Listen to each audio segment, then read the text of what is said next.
Perilaku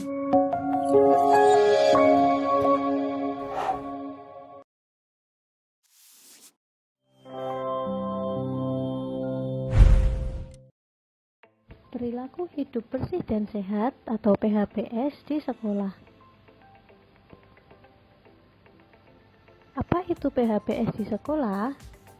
PHBS di sekolah merupakan kegiatan memberdayakan siswa, guru, dan masyarakat di lingkungan sekolah untuk mau melakukan pola hidup sehat untuk menciptakan sekolah yang sehat. Manfaat PHBS di sekolah sendiri mampu menciptakan lingkungan yang bersih dan sehat, meningkatkan proses belajar mengajar, serta para siswa, guru, hingga masyarakat di lingkungan sekolah menjadi sehat. Apa saja PHBS yang dapat dilakukan di sekolah? Yang pertama yaitu mencuci tangan menggunakan air mengalir dan sabun, mengonsumsi jajanan sehat, menggunakan jamban yang bersih dan sehat, rutin berolahraga, tidak merokok di sekolah, membuang sampah pada tempatnya, memberantas jentik-jentik nyamuk, dan yang terakhir menimbang berat dan tinggi badan. Pertama yaitu mencuci tangan. Kapan kita mencuci tangan? Kita harus mencuci tangan sebelum dan sesudah makan, setelah buang air kecil maupun besar, sebelum dan setelah beraktivitas, dan yang terakhir ketika tangan kita sudah kotor.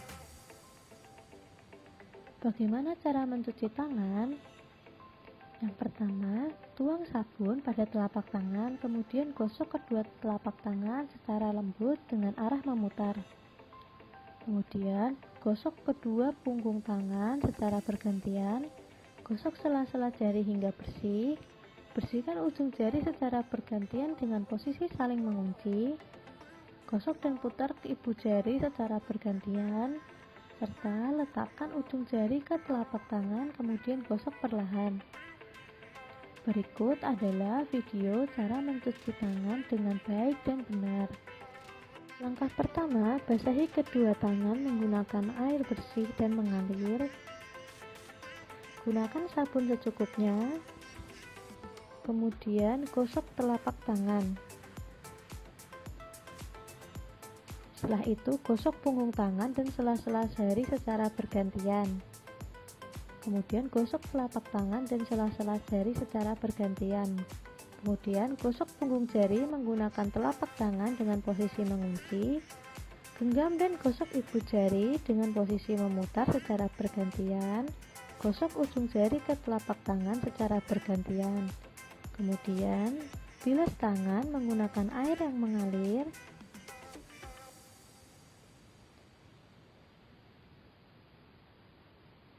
Lalu tangan dapat dikeringkan menggunakan tisu. Yang selanjutnya adalah jajanan sehat.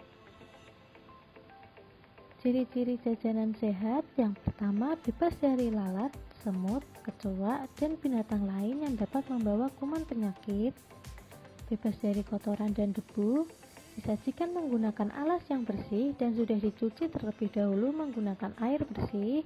Dan yang terakhir, jangan mengambil jajanan menggunakan tangan, kecuali jajanan sudah dibungkus menggunakan plastik atau daun. Kemudian, jamban bersih dan sehat. Syarat jamban sehat, yang pertama, tidak mengkontaminasi tempat penampungan air, cukup pencahayaan, cukup ventilasi, cukup air, cukup luas, lantai kedap air, dan yang terakhir tersedia alat-alat pembersih. Kemudian rutin olahraga.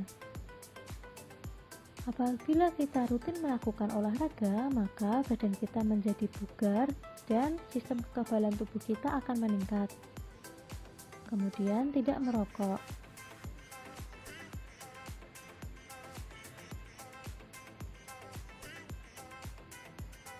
Rokok mengandung 4.000 bahan kimia, 400 zat berbahaya, serta 43 zat penyebab kanker. Rokok juga mengandung tar, nikotin, serta karbon monoksida. Kemudian membuang sampah pada tempatnya. Pada umumnya, sampah dibagi menjadi 3, yaitu sampah organik, sampah anorganik, dan sampah B3. Tong sampah berwarna hijau merupakan tong sampah untuk sampah organik, tong berwarna kuning merupakan untuk sampah anorganik, dan tong berwarna merah merupakan sampah B3. Daun-daunan kering merupakan contoh sampah organik sehingga dibuang di tong sampah yang berwarna hijau. Sampah seperti kertas, karton dibuang ke tong sampah berwarna kuning karena termasuk sampah anorganik. Kemudian baterai, lampu, dan botol bekas obat nyamuk dibuang ke tong sampah berwarna merah karena termasuk sampah B3. Kemudian memberantas jentik-jentik nyamuk. Nyamuk dapat menyebabkan 4 penyakit, yaitu demam berdarah, chikungunya, malaria, dan yang terakhir adalah kaki gajah. Cara memberantas jentik-jentik nyamuk adalah dengan melakukan 3M.